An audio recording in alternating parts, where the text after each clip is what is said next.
Γεια σας παιδιά, καλώς ήρθατε σε ένα καινούργιο επεισόδιο του Victor's Channel. Εδώ είμαι πάλι κοντά σας με τα καλοκαιρινά μου, όπως βλέπετε. Εδώ γυαλί, πουκάμισο, μαγιό, παντόφλες και άλλα αξεσουάρ, ειδικά για τις παραλίες. Και είμαι, όπως με βλέπετε τώρα, είμαι ειδικά έτσι για την περίσταση, δηλαδή για το θέμα το οποίο θα κάνω σήμερα και θα το αναφέρω πιο μετά. Κάτσε να βγάλω τώρα τα γυαλιά, να φαίνομαι καλύτερα τώρα. Εντάξει, για αρχή καλά ήταν, τώρα δεν μας χρειάζεται άλλο. Ωραία. Για να καταλήξω και στο θέμα μου, το σημερινό θέμα το οποίο θα κάνω στο σημερινό αυτό βίντεο, θα κάνω ιστορικές αναδρομές. Δεύτερο επεισόδιο ιστορικές αναδρομές. Όσοι θυμάστε το τρίτο επεισόδιο που είχα κάνει ιστορικές αναδρομές, είχα κάνει ένα σχολιασμό σχετικά με την ιστορία του YouTube, θα θυμάστε. Όπως σας είπα, θα κάνω δεύτερο επεισόδιο ιστορικές αναδρομές σχετικά με την ιστορία του beach volley. Ναι, γι' αυτό έχω και την μπάλα εδώ πέρα και τα λατρεύω όλη την ώρα, αλλά τέλος πάντων. Για να μην μακρηγορώ άλλο, θα πω μερικά πράγματα, τα πιο σημαντικά ιστορικά γεγονότα σχετικά με την ιστορία του beach volley, πώς ξεκίνησε, πού πρωτοξεκίνησε και πώς έφτασε μέχρι σήμερα. Οπότε, πάμε λοιπόν. Σχετικά με το βόλεϊ ή αλλιώς ποδοσφαίρι στα ελληνικά, ξεκίνησε το 1895 και θεωρείται γι' αυτό σήμερα ένα από τα καλύτερα αθλήματα παγκοσμίως. Αρκετά χρόνια αργότερα ξεκίνησε και το beach volley, αλλά το ερώτημα είναι πού ξεκίνησε ακριβώς. Αρκετές θεωρίες λένε ότι άντρες συγκεκριμένα σε παραλίες της Χαβάης ξεκίνησαν αυτό το άθλημα, όπου σε κάθε ομάδα υπήρξαν 3 άτομα. Άλλες αναφορές λένε ότι το άθλημα ξεκίνησε στην Καλιφόρνια των Ηνωμένων Πολιτειών. Αλλά μέχρι σήμερα παραμένει ένα μυστήριο αυτό. Το 1927 λοιπόν αλλάζει ήπειρο. Περνάει τον Ειρηνικό και πάει προς Ευρώπη, όπου ο πρώτος αγώνας beach volley όπου διεξάχθηκε στην Ευρώπη ήταν σε ένα κάμπ κοντά στο Παρίσι. Από εκεί και πέρα προχώρησε σε άλλες περιοχές της Γαλλίας και έπειτα στις αρχές της δεκαετίας του 30 ξεκίνησε στην Τσεχία, στην Βουλγαρία, στην πρώην ΕΣΟΔΟΥ και έπειτα σε άλλες χώρες της Ευρώπης. Την ίδια δεκαετία λοιπόν, ένας άνθρωπος ονόματι Paul Johnson ξεκίνησε το άθλημα αυτό με 2 άτομα σε κάθε ομάδα.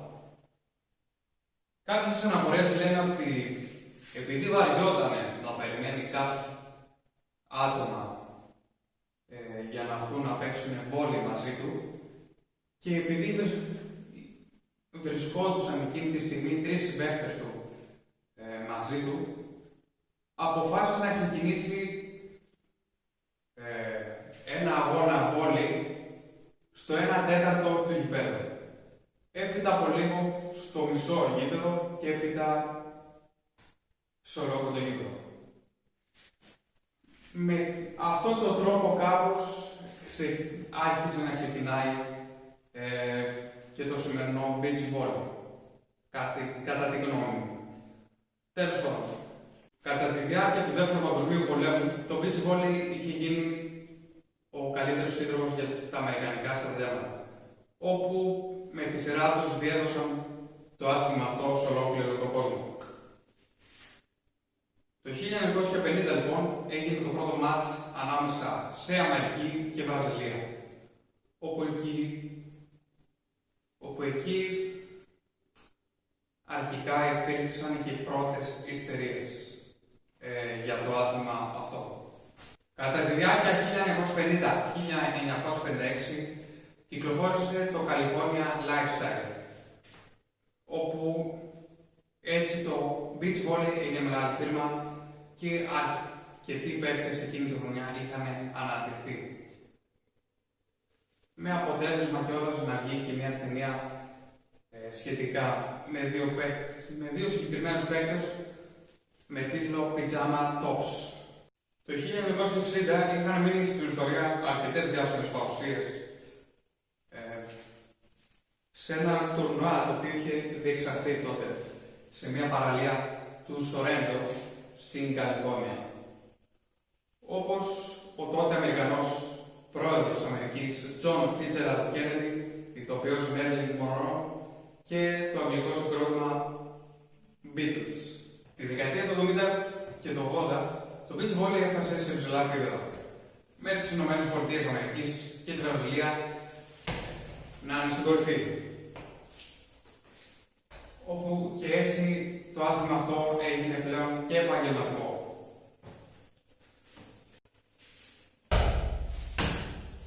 Το 1976 διοργανώθηκε το πρώτο τουρνουά στην Καλιφόρνια των ΗΠΑ,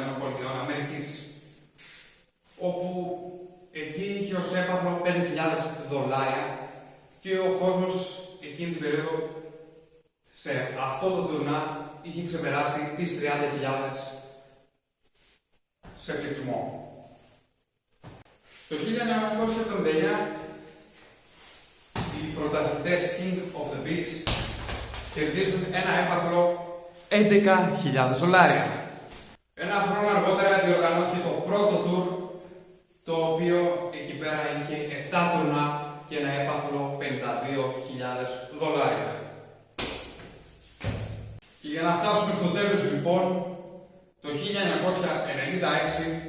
το beach volley έχει γίνει γνωστό σε 150 χώρες παγκοσμίως και αποφασίστηκε να διεξαχθεί για πρώτη φορά στους Ολυμπιακούς Αγώνες της Αταλάντα.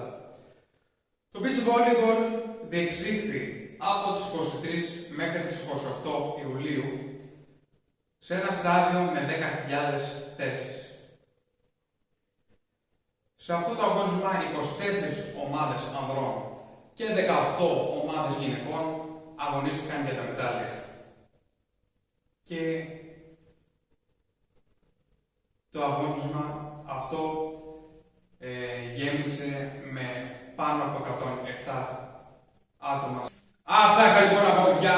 Αυτό ήταν το σημερινό επεισόδιο. Ένα δεύτερο επεισόδιο ιστορικές αναδρομές σχετικά με το πώς ξεκίνησε το beach volley.